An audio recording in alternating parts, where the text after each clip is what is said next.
بسم اللہ الرحمن الرحیم الصلاۃ والسلام علیک یا سیدی یا رسول اللہ وعلی آلک و صحابک یا حبیب اللہ۔ یہ ہے جی موت کی حقیقت۔ یہ گال اساں کرنے پہ ہیں کہ مرنے سے پہلے مر جاؤ کہ کیا حقیقت ہے، جیسے سخی سلطان بہو سرکار کا شعر ہے نا کہ مرن تو پہلے سا مر گی باہو تا مطلب نو پایا کی تی جان حوالے رب دے۔ دنیا ہی کی زندگی میں موت کے درجے پر پہنچنا چاہیے، کیونکہ موت کی حقیقت یہ ہے کہ اجسام اور صورتوں میں دل نہ لگائے، اللہ تعالیٰ کی طرف متوجہ ہو جائے، دل کو اس کی طرف پھیر دے اور اسی سے لو لگائے۔ ٹھیک ہے، جو شخص اللہ پاک کی طرف متوجہ ہوگا اللہ کی ذات کو اپنے ہی پاس پائے گا۔ یہ بہتر ہے ان لوگوں کے۔ اچھا وہ ہے نا ذالک خیر الذین یریدون اللہ وجہ، یہ سورۃ روم کی آیت ہے 38 نمبر غالباً، کہ یہ بہتر ہے ان لوگوں کے لیے جو اللہ کی ذات کو چاہتے ہیں اور یہی لوگ کامیاب ہیں۔ اس کا ترجمہ ہے جو لوگ اللہ کو چاہتے ہیں یہی لوگ کامیاب ہیں، نہ وہ لوگ کہ جو اپنے جیسے آدمیوں میں پھنسے ہوئے ہیں۔ اپنے جیسوں کو نہ چاہا، جو اپنے جیسوں کو چاہتا ہے نا وہ تو اپنا ٹائم ضائع کر رہا ہے، اپنے سے بڑھ کر ذات کو چاہا یعنی اللہ پاک کو چاہا۔ جو شخص اللہ تعالیٰ سے ہٹا ہوا ہے اور دوسروں میں لگا ہوا ہے وہ مخلوق کے چہروں کو تک رہا ہے، اور وہاں تو اوپر تلے تاریکی ہی تاریکی ہے۔ بندے کو دیکھنا اندھیرا ہے، اللہ کو دیکھنا نور ہے۔ بندے کو دیکھنے سے تاریکی پیدا ہوتی ہے، اللہ تعالیٰ کو دیکھنے سے نور پیدا ہوتا ہے۔ ٹھیک ہے، تو پھر کیڑا فائدہ ہے بندوں کی شکلوں کو ذہن میں رکھنا، ان کو طبیعت میں رکھنا، سوچ میں رکھنا، ادھی رات کو چاچا کاموں کیا حال ہے خواب ہے لوگ لگے تو انہیں کہ وہ صورتیں چل رہی ہیں نا ذہن میں ہر ٹائم، تو یہ اندھیرا پیدا کرتی ہے یہ چیز۔ مخلوق کے چہروں کو تک رہا ہے اور وہاں تو اوپر تلے تاریکی ہی تاریکی ہے، اس کا منہ خدا سے پھرا ہوا ہے، اور جتنا یہ خدا سے ہٹا ہوا ہے اتنا ہی اس کا چہرہ ٹیڑھا ہے۔ جو بندہ اللہ پاک سے جتنا غافل ہے نا اتنا ہی وہ پھڈا ہے۔ اگر آنکھ جھپکنے کی برابر ہٹا ہوا ہے تو اس کا منہ ایسا ٹیڑھا ہوگا جیسے آنکھ میں تھوڑا سا بھینگا پن، اگر اس سے زیادہ ہٹا ہوا ہے تو وہ ایسا ٹیڑھا ہے جیسے پوری آنکھ بھینگی ہو، اور اگر گردن بھی کچھ مڑی ہوئی ہے تو ایسے ٹیڑھا ہوگا جیسے لکوے والے کا منہ ہوتا ہے، اور اگر پوری ہی بے رخی ہے کہ دین سے پشت ہی پھیر دی تو وہ ایسا ہوگا جیسے پشت دے کر بھاگنے والا، اور یہی وہ ہے جس کو پشت کی طرف سے قیامت کے دن نامہ اعمال دیا جائے گا۔ یہی وہ لوگ ہیں جو خدا کو بھول گئے تھے تو اللہ نے ان کو اپنی جانوں سے ہی غافل کر دیا۔ یہ بھی آیت پاک ہے کہ اللہ تعالیٰ سے بے رخی کرنے کا نتیجہ یہ نکلا کہ لوگ اپنے ہی نفع نقصان کو بھول گئے۔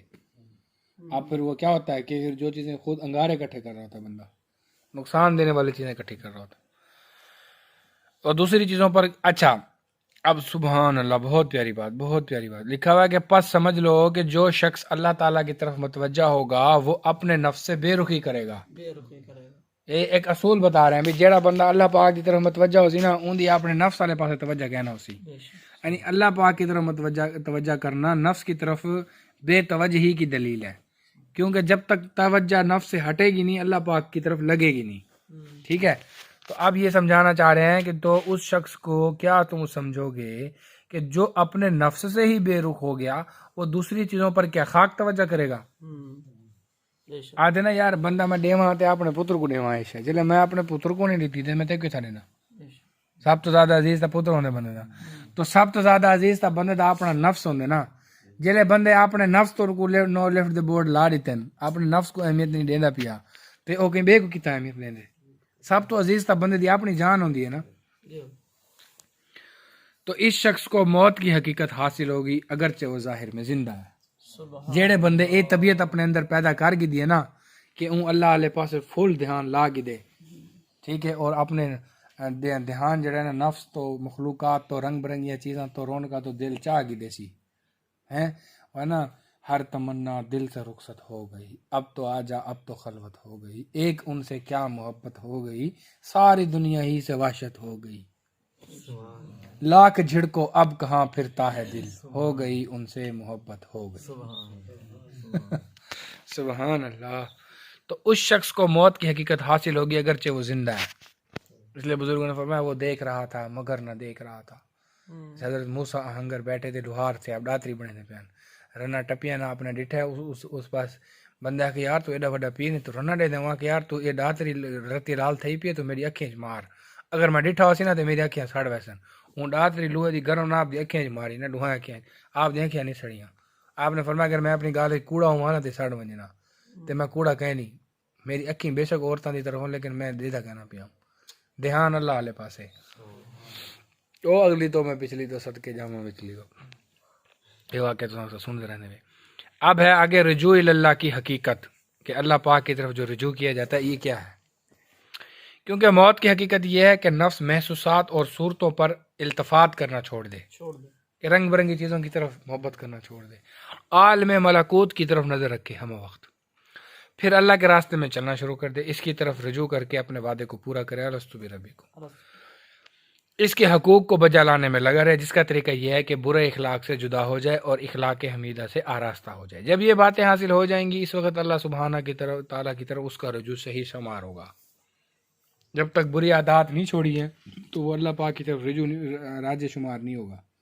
اللہ پاک کی طرف متوجہ اسی کو کہیں گے عمران بھائی جس کی عادات اچھی ہو چکی ہوں گی. اور اللہ تعالیٰ کی طرف رجوع ہو جائے گا اللہ تعالیٰ کو راضی کر دے گا. ٹھیک ہے جو اچھے اخلاق حاصل کر لے گا وہی اللہ کو راضی کر سکتا ہے اور اللہ اس سے راضی ہو جائے گا. رضی اللہ عنہم ورضوا عنہ اور وہ اللہ کے پیارے اللہ ان کا پیارا. اس چیز سے وہ ملقب ہو جائے گا. اب جو ہمارے ولی ہیں ہمارے اولیاء اللہ ہیں جو ہمارے شجرے کے حضرات ہیں اگر ہم ان کے ساتھ رضی اللہ عنہم لگا دیتے ہیں تو کوئی اعتراض کر ہی نہیں سکتا.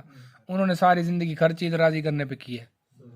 راضی رہن پیارے میں سکنے چولہے پاؤں. اسی لیے قرآن پاک میں ارشاد ہے کہ اے اطمینان والی جان اپنے پروردگار کی طرف واپس آ جا اور اس حالت میں کہ تو خود بھی راضی ہے اور خدا تجھ سے راضی ہے. تو جو شخص دنیا میں اللہ سبحانہ کی طرف رجوع ہوگا وہ آخرت میں اور مرنے کے وقت بھی خوشی خوشی اللہ کی طرف جائے گا. جیسے حضرت پیارے بلال رضی اللہ تعالیٰ عنہ جب آپ دنیا سے جا رہے تھے آپ کی بیگم رو رہی تھی آپ ہنس رہے تھے. انہوں نے کہا ہم سر روندے میں سے کھل دے میں اللہ سی کو ملتا موت تا پولے سجنا نال ملن دا موت تے خوش تھی بزرگ بھی چنگا آج تھا ہمارے چنگا تھی. موت کی اقسام کیونکہ موت کی بھی دو اقسام ہے. ایک طبعی موت ہے اور ایک ارادی موت ہے. طبعی موت تو یہ ہے کہ جان میں سے روح نکل جائے جیسے لوگ مرتے ہیں اور جان کو زبردستی بدن سے نکالا جائے کیونکہ وہ اس کی محبت میں الجھی ہوئی ہے. روح کو زبردستی نکالنا پڑتا ہے. یہ فرشتے آ کے نا زبردستی نکالتے ہیں کیونکہ روح عاشق تھی پی جسم دی وہاں سے نہیں جائز نہ جائز ہر گال منی کھڑی ہے وہاں سے ڈنڈ کے زور سے کٹے ہیں کیونکہ وہ اس کی محبت اور عشق میں الجھی ہوئی ہے. بدن ہی سے مانوس ہے یہ زبردستی کر کے نکالی جا سکتی ہے. تو لا محالہ اس کے نکالنے میں سخت اوزار اور کانٹوں سے کام لیا جائے گا یہاں تک کہ بدن سے اس کا جوڑ الگ کیا جائے گا. تو کتنا سخت ہے روح کا نکلنا. حضرت سام بن نوح کو زندہ کیا تھا نا جب حضرت عیسیٰ علیہ السلام نے تو ان سے پوچھا تھا نا کہ آپ کی کیا کیفیت. نے فرمایا جب موت مجھ پہ طاری ہوئی تھی نا تو اس وقت کی کڑواہٹ اب تک کھڑی ہے. پتہ نہیں کتنے سو سال کے بعد آپ نے ان کو زندہ کیا تھا حضرت سام بن نوح کو. اچھا اور کانٹوں سے کام یہاں تک کہ بدن سے اس کا جوڑ پیوند الگ اور علاقہ بالکل منقطع ہو جائے گا. یہ تو ہے طبعی موت جس کے اعلان ہوتے ہیں رات ایک دور اعلان سنو. ایک موت ارادی ہے عرفان بھائی جھوٹا نہیں گننا. وہ یہ کہ نفس بدن سے مانوس ہونا چھوڑ دے کہ نفس جسم کو چس چاونی چھوڑ دے. یہ بھی ایک موت ہے نا. ان دا دل لگے صرف ذکر دے وچ باقی میں ٹور ٹپا دے لاش پاش کو لوگ دل چاک بنے.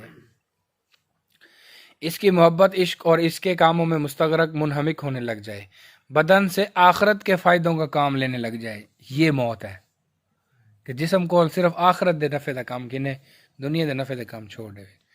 اب دنیا کے جس نفع کا تعلق آخرت کے نفع کے ساتھ جڑا ہوا ہے وہ آخرت کا ہی نفع شمار ہوتا ہے. اچھا اس کے بعد یہ کبھی نہیں مرتا. یہ وہ بابا فرماتے نا وے بلیا اسا مرنا نہیں گھور پیا کوئی ہور قبر کے بھی پیسے نہ جینے ہیں ولی اللہ دے مردے نہ ہی. کیوں نہیں مردے ہو کیونکہ زندگی جو مار گئے نا ہوں انہیں تو موت کیویں آوے. بدن سے آخرت کا فائدہ کام لے یہ موت ارادی ہے. جس کو یہ موت حاصل ہو گئی وہ اس کے بعد کبھی نہیں مرتا کیونکہ موت کا اندیشہ اس کی تکلیف اتنی ہی ہوتی ہے جتنے نفس کے محبوب ہوں. موت کا عذاب اسی مقدار سے ہوتا ہے جتنا نفس کو شہوت سے تعلق اور لذات کی محبت ہو. جیندا دنیا نال ہن ایک بندے دا کچا مکان ہے بھنا ترٹا اون دی موت آسان ہے ایک بندے دا شیش محل ہے ڈاک نالوں دے وچ اون دی جڑے روح قبض سی اون دی بڑی اوکھی روح قبض سی جڑا شیش محل چھوڑ کے مردا پے تے جیڑا بھنا ترٹا ہے کمرہ چھوڑ کے مردا پے تے او تکلیف تو گتی سی لیکن وہ اتنی نہ تھی جتنا شیش محل والے کو تھی سی جتنا نفس کو شہوت سے تعلق اور لذت کی طرف میلان اور عشق ہو جس کے ذریعے وہ اپنے مرغوبات حاصل کرنے کی کوشش کرتا ہے دنیاوی مقاصد کو پورا کرتا ہے اگر تکلیف کے سبب پہلے ہی زائل ہو جائے یعنی تکلیف دی جڑی وجہ ہے وہ پہلے ہی نکل ونجے یعنی کہ بیٹے کی محبت دل سے نکل گئی دنیا میں ہی نکال لی دولت کی محبت عورت کی محبت پراپرٹی کی محبت دنیا میں ہی نکال لی تو جیلے مرسی کو کوئی یاد آسی وہ تو پہلے چٹا تھیا کھڑا سارا کن اب ذکر کی برکت سے نا یہ ساری محبتیں دل سے نکل جاتی ہیں جب یہ ساری محبتیں دل سے نکل جاتی ہیں نا پھر موت آسان آتی ہے بھائی تکلیف تو جب ہوگی نا جب تکلیف کا کوئی سبب ہوگا جب سبب ہی نہیں تو پھر تکلیف کیسے ہوگی یعنی کہ یہ سمجھا رہے ہیں تو اس لیے جو ہے نا ایسے بندے کے لیے خوشخبری ہی خوشخبری ہے چین ہی چین ہے بشارت ہی بشارت ہے اور وہ بندہ جب اللہ تعالیٰ سے ملنے کا مشتاق ہے گا تو پھر اللہ بھی اس سے ملنے کا مشتاق ہے کسی نے کہا نا کہ یار اللہ پاک ہماری کتنی قدر کرتے ہیں انہوں نے کہا جتنی تم اس کے حکموں کی کرتے ہو اتنی وہ تمہاری قدر کرتے ہیں تو میرا خیال ہے کہ اس پہ بس کر لیتے ہیں آپ لوگوں کو زیادہ آزمائش میں نہیں ڈالتے اور جو اللہ پاک سے دعا ہے کہ جو کچھ سنا اس پر ہمیں عمل کی توفیق عطا کریں آمین